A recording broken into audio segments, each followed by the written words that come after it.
My name is Marcus Flynn, and I am 28 years old. I live in Riverside City, where life can be both mundane and vibrant, depending on the season.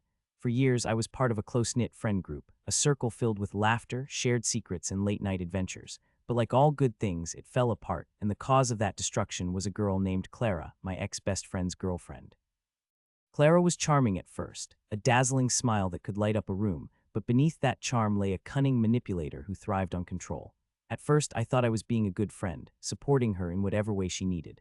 I lent her money when she claimed to be short on rent. I would lend my car without hesitation when she said she had to run errands, and I stood by her as I watched subtle shades of her darkness emerge. She was not just my friend's girlfriend, she had become the bane of my existence. I watched in agony as she spun a web around my best friend, drawing him into a relationship that was more suffocating than supportive. No matter how many times I voiced my concerns about her behavior, her manipulative remarks, her reluctance to support him, I was met with dismissive waves. My warnings fell on deaf ears, and eventually, my best friend chose to stand with her. It was a blow that left a void in my heart, one that I never thought could weigh so heavily. Clara had the perfect life, or so it seemed. She lived rent-free with my friend while he scrambled to make ends meet, juggling multiple jobs so he could support her extravagant lifestyle. She had failed her first year of college and had become comfortable lying in bed all day. It was a sight that made my resentment for her fester. I had combed through every interaction they shared, whispering to myself that this was too unstable to last, that my friend would see through her facade. But as week after week went by, Clara's hold on him only tightened, her words wrapping around him like chains forged in insecurity. But something in the air shifted when I caught wind of an argument between them one evening. She had flung her ultimatum at him with all the venom of a viper, claiming that if he did not come through for her, she would take drastic measures. "I'm too lazy to get a job," she told him brazenly, as if those words were a badge of honor instead of a shameful admission. I could only watch from the sidelines, waiting for the inevitable shitstorm to unfold, a part of me both thrilled and horrified at what I knew was going to happen. And then it came. My friend, exhausted and defeated, finally reached a breaking point. I received a text that turned my stomach and quickened my pulse. He wanted to see me, expressing remorse for pushing me away. It felt surreal, and for the first time in ages I was filled with hope. I met him at a nearby cafe, and over cups of steaming coffee, he shared everything.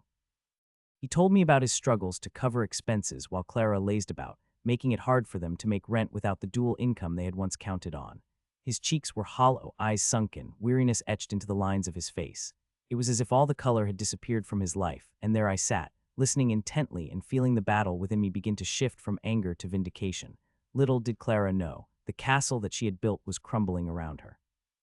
With every passing day, it became clearer to my friend that he should cut ties, and all I could do was wait. This was the moment I had been preparing for, the moment when the fine line between antagonism and sweet justice blurred.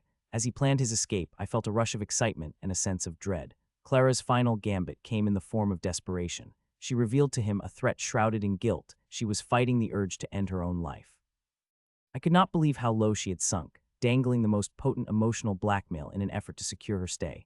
My friend would not fall for it, so confident now. I saw the spark in his eyes igniting a fire I thought had been extinguished. There we were on the cusp of her unraveling, and I decided to take the initiative.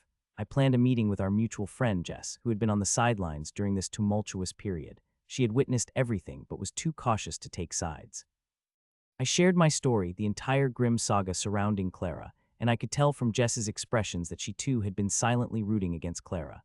Things began to materialize. We began discussing how we could leverage Clara's downfall for our emotional closure and perhaps for a better future for my friend. One evening, as the sunset painted the riverside sky in fiery hues, we set our plan in motion. Jess coaxed my friend into an outing while I knew Clara would be home, awaiting his return that would not come. We got our drinks at the local bar and relished the air of freedom.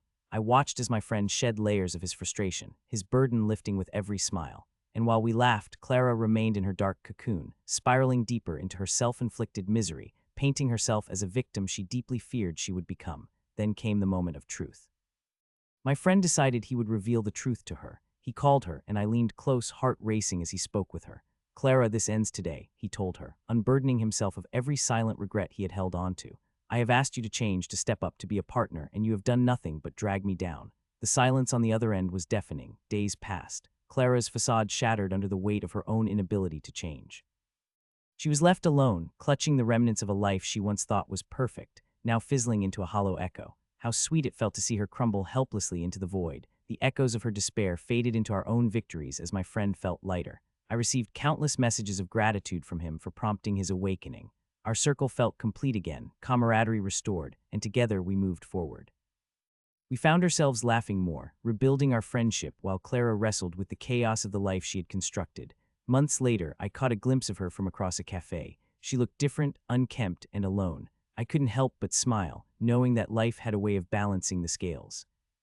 There will always be those who manipulate and prey on the kindness of others, but in the grand scheme of things, karma finds its way of serving justice, and in the cost of her vanity, I witnessed the rebirth of my friendship.